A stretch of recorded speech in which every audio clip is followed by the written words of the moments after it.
اليوم العلاقات والحياة والإخوان والأخوات كلها على المال. اليوم المعارف والمحبة كله على المال والدنيا.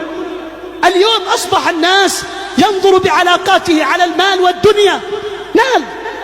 والنبي صلى الله عليه وسلم يقول: فوالله، من يقسم؟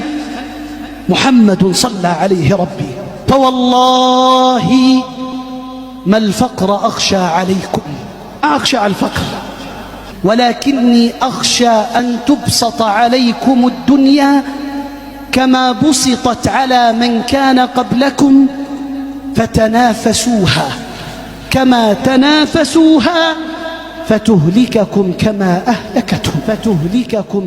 أهلكتهم